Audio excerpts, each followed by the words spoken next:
Parliament's Appointment Committee has vetted 6 out of 7 nominees to the Supreme Court with the spotlight firmly on competence, character and constitutional clarity. The process, marked by sharp exchanges and occasional light moments, saw Justices Senyo Jamefe, Dennis Dominic J, Gabriel Simon Subare, Philip Bright-Mensah, Janapari Battles Kojo and Hafizata Amal-Boba answering a wide range of questions on law, ethics and national interest. However, the vetting of Justice Tawiah Ackaah-Boafo was postponed following a petition challenging his nomination. Well, we'll get into that shortly. James Aveji has a wrap of yesterday's processes. The first disagreement between Minority Leader Alexander Penyo-Markin and Chairman Bernard Ahiafo came up when the chairman admitted a follow-up question from Majority Leader Mahama Yariga on Penyo-Markin's probe as to whether or not there was wrongdoing when President John Mahama imposed salary restrictions on appointees who violated his earlier April 17 deadline for declaring their assets. Chairman, this strategy by the majority that they have their time. When it gets to my time, then I have follow-up. Anyway, I will yield to you. If you, Chairman, would want to allow these things, no problem. Follow up, and you think that you'll be distracting me. I don't. Honourable members, I believe everybody must be treated equally, particularly the leaders.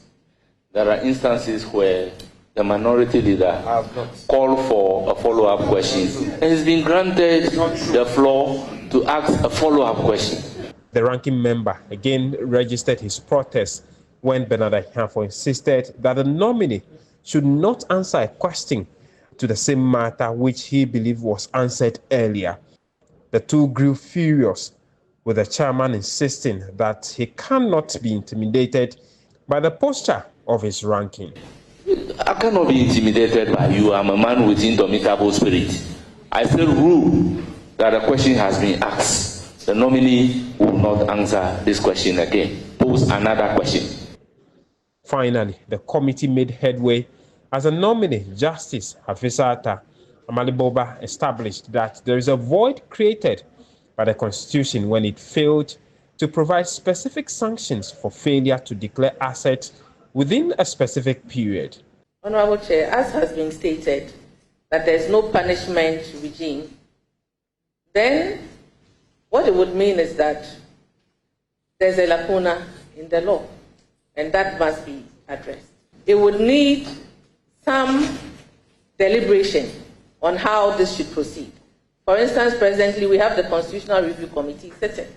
So if proposals are made to it on how to proceed, it can compile these proposals for the necessary action to be taken. On other matters, she disagreed with assertions that Chief Justices influence the outcome of cases through the choice of justices they empaneled for some particular cases. I believe that in the empaneling of judges, the Chief Justice performs an administrative function.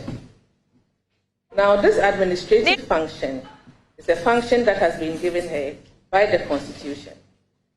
And I do not believe that it would or should influence the kind of decisions taken on the bench, because the Supreme Court justices of the bench are experienced, independent-minded jurists who should be able to take independent decisions. The committee rose without vetting the final nominee, Justice Tawiah Ackaah-Boafo, even though he was scheduled for Wednesday, June 18. It is unclear when that vetting will be done.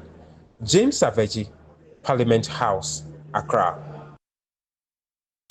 And joining us in this conversation is lawyer Ackaah-Boafo. He was on the committee yesterday and also a member of the Constitutional Legal Affairs Committee. We're also trying to get a hold of Honorable Dafiamapo to join us in the conversation. But let me start with you, lawyer Ackaah-Boafo. What has been your assessment of the vetting process so far?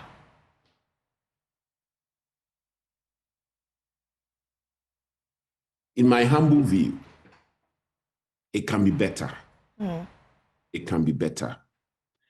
And when I say it can be better, it is not I'm not speaking to the competence of the nominees. Right.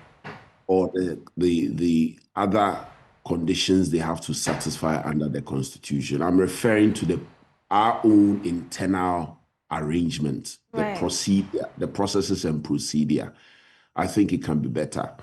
Don't forget that we are being assessed by Ghanaians, and the general view of most Ghanaians is that the vetting is more like a rubber stamp.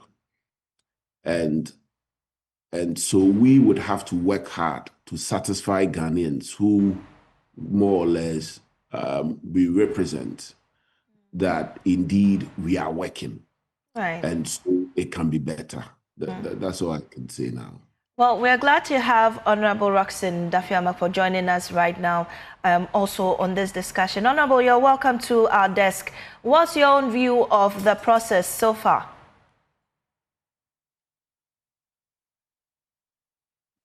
Very professional. Indeed, it's an improvement on some of the work that we've done in the past, especially because the minority is spearheaded by the minority leader have the leeway to ask as many questions as they desire. For instance, as a minority member on the committee, you are entitled to 3 questions. You are also entitled to 3 follow-ups. So substantively, that is 6 questions per person.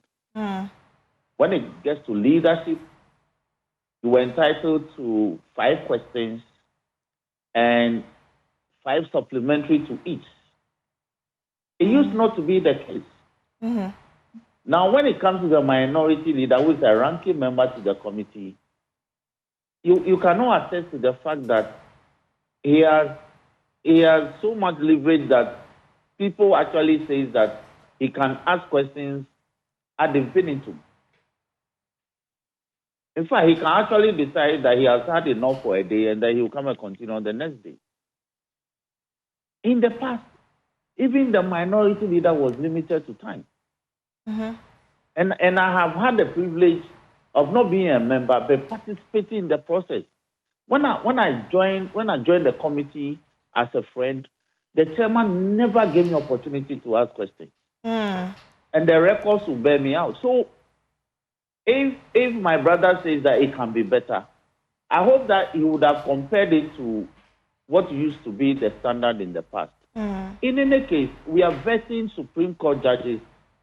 We are vetting nominees to the Supreme Court, judges who are serving on the immediate lower bench, which is the Court of Appeal. Right. Now, what is the criteria for being promoted from the Court of Appeal to the Supreme Court? Essentially, it's about experience and quality. Because if you are not qualified to serve on the Court of Appeal, then certainly you can't be, you don't deserve to be a Superior Court judge. And Superior Court judges are judges who serve from the High Court, the Court of Appeal, and the Supreme Court. So I really don't know what question you'll be asking a judge who is being promoted to the Supreme Court, who already has served 38 years on the bench, rising from the magistracy level all the way to the Court of Appeal within the last 38 years. Right.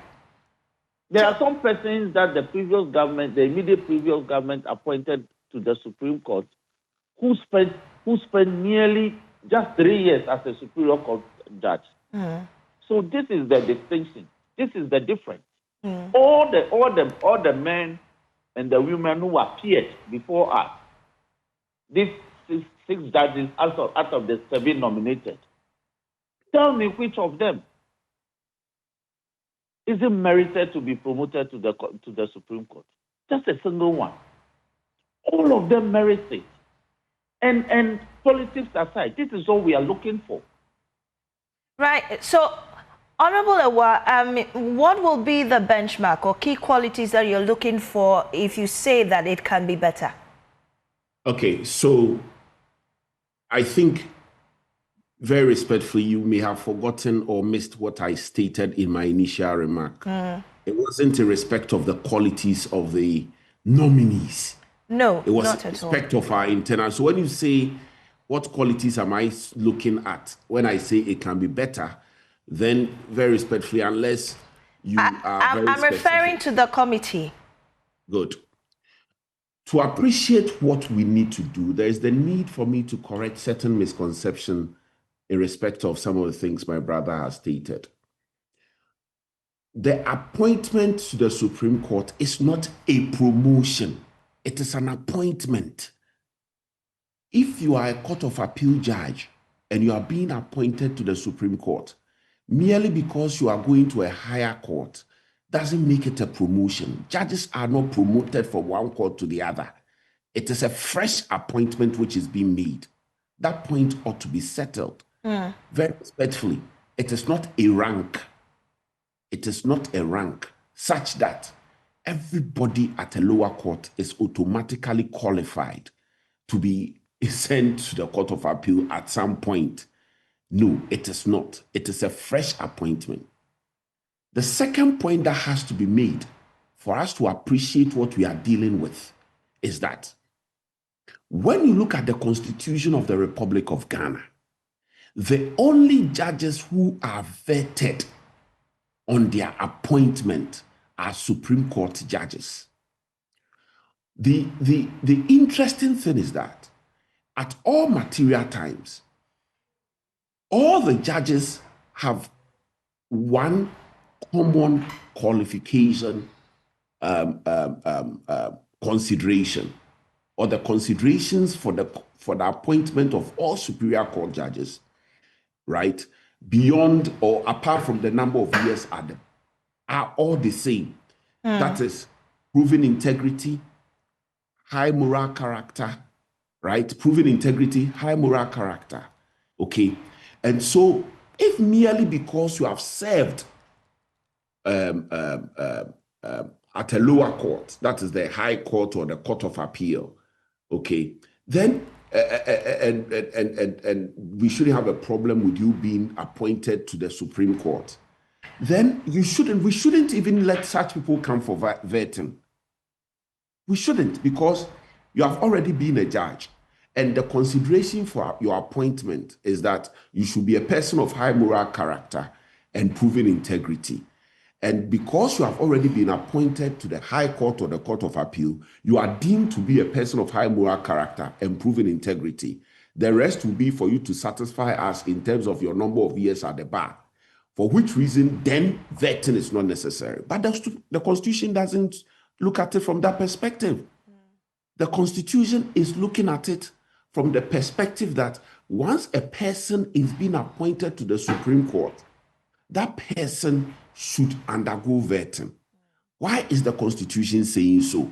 Because the Constitution looks at the Supreme Court as a very unique court. Very unique court. Unique court in terms of its jurisdiction. And so there should be the mental capacity to be in that court. The jurisdiction that court exercises, most of our courts don't exercise that jurisdiction. But lawyer, I thought you were giving us, I appreciate your submission there, but what did the committee do that didn't do well, that needs to be improved? You appreciate it when you understand, when you appreciate the essence of the vetting. If you don't understand the essence of the vetting, you will not appreciate the need for the committee to improve upon its internal processes. Okay? When you look at the case of Attorney General versus Ghana Bar Association, Justice Tawiah said something that is very, very instructive.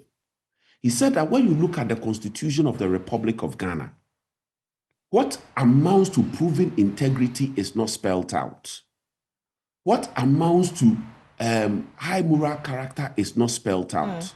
But between Parliament and the Council of State, they are able to put their heads together, right, and determine what amounts to proven integrity or high moral character. Right. The exercise we are undertaking, we don't go in consultation with the Council of State.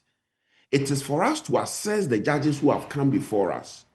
The fundamental question then will be the time, the opportunities allotted to members on the panel.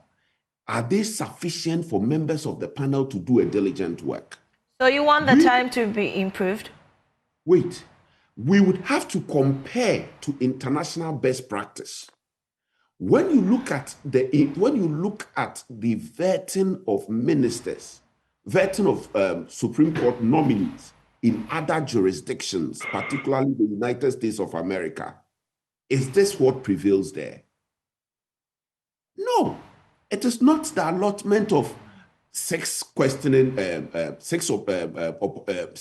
opportunity to ask 6 questions. No, you have time to deal with a Supreme Court nominee. And sometimes it takes days. Sometimes it takes days, 2 days, 3 days, because that office is a serious office. Right. It's a serious office. Now, my brother was also making reference to the past. We'll have to be brief here, please.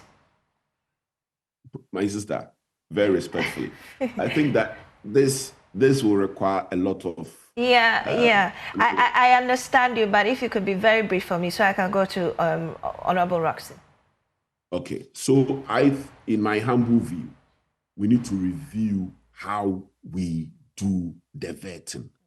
And we can only appreciate it once we understand the philosophy behind the need for the philosophy behind the vetting under the Constitution. Right. When you take into account the fact that not all the Supreme Court has a different jurisdiction from the courts where the nominees are coming from.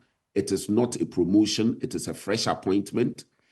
And also the fact that in previous times, the opportunities available were more extensive than this time. Also, the number of questions somebody like Honorable Muntaka used to ask, we all saw it on TV. It is different. What is happening is different. The chairman overruling questions when they are very related. I think that the exercise of discretion is overbearing, right? And more trying to protect the nominees who should not be protected because they have experience, they have extensive experience, and so on and so forth. Right. The public is watching, and if care is not taken, they might think that we are just giving the nominees a pass. Okay. All right. Let me go to Honorable Tawiah Ackaah-Boafo. I mean, Justice Ackaah was supposed to be vetted yesterday, didn't show up because of a petition. Can you tell us more about that particular petition? Now, if you call me into an interview and you make it lopsided, next time I will decline. You don't ask me to speak within 3 minutes, and you ask him to speak. He spoke before I joined, and then you allow him to speak for another 6 minutes. I'll plead your indulgence. You have the floor. You have the floor. You have the floor. That is not fair. You have the floor. So, number one, let me refer you to Article 144(3) of the Constitution. It says, Justices of the Court of Appeal and of the High Court and Chairman of Regional Tribunals shall be appointed by the President acting on the advice of the Judicial Council. Now, in the case of the Supreme Court judges, it has this to say. Now, a person shall not be qualified for appointment as a Justice of the Supreme Court unless he is of high moral character and proven integrity and is of no less than 15 years standing as a lawyer, Article 1284. Now, if you look at the procedure for appointing a Supreme Court judge, the same standards are applicable for a Superior Court judge. Save that in the case of the Supreme Court judge, Parliament must give a pro-approval. Bafo has been talking about improvement. I was hoping that he would have said that the standards that were applied in the past were no longer applicable, and so there should be improvement. Or he wants an improvement on the present procedure in terms of ABCD. He didn't add anything. The procedure is that when the nominees are forwarded to Parliament, we cause to be published. a notice inviting memos and petitions or whatever it is that any person may have against any of the nominees. It was complied with. We only received one petition against Justice Ackaah-Boafo. Now, when he makes the point that the questions that Muntaka used to ask is no longer, the same questions are not extended to the chief whip on the minority side, I disagree. I disagree because he's given the opportunity. It is he who has decided not to utilize it. So nobody limits him. In respect of the ranking member, you all attest to the fact that the Honorable Appenyo Markin is on record to have asked questions in excess of 4 hours. 4 hours. This matter is a topical matter among the people in the media, in the public, among the public. So to suggest that the latitude given to former minority leaders to ask questions is no longer available to the minority leader or minority members on the committee is absolutely falsehood. Okay. In fact, we are being accused of being overindulgent in terms of the latitude granted to the minority leader. But be as it is, if you are vetting a judge who is 66 years old, who has already served as a judge for 37 years, what are you going to ask? Well, really, unless you have evidence of some wrongdoing. Otherwise, then it is absolutely needless. All right. Because the man is serving at a level that is only a step below where he's supposed to go. Right. And I disagree with him when he says that the elevation to the Supreme Court from the Court of Appeal is not a promotion. It is. I will only agree with him if the person were coming from practice. That one, I agree that that's an appointment. The Supreme Court used appointment in context because it provides procedure for appointing people who are already on the Superior Court bench to be elevated once from the High Court to the Court of Appeal and to the Supreme Court, or straight from the High Court to the Supreme Court. That is why we, in practice, in the law, we call it elevation. Right. To be elevated is to be promoted. And Boafo knows this. He's just trying to play politics with the language. So, Mr. Tawiah, but in respect of Justice Ackaah-Boafo, the procedure is that where a petition has been filed against a nominee, the petition must be determined. Okay. For us to establish whether or not it has a merit, the merit of which would torpedo the success of Ackaah-Boafo being successfully vetted and cleared by Parliament. And that is the procedure we have adopted. So which other standard is Boafo suggesting that it needs improvement? The process is televised live. Members of the public get the opportunity to watch. Just that we don't allow them to participate by way of sending questions. But they do, because Boafo has been receiving questions from his constituents and his party people to ask. So, Roxanne, exactly what is in the petition against Justice Ackaah-Boafo? Okay, the tenor of the petition and the essence was that there was a matter before Justice Ackaah-Boafo, which he determined and entered judgment.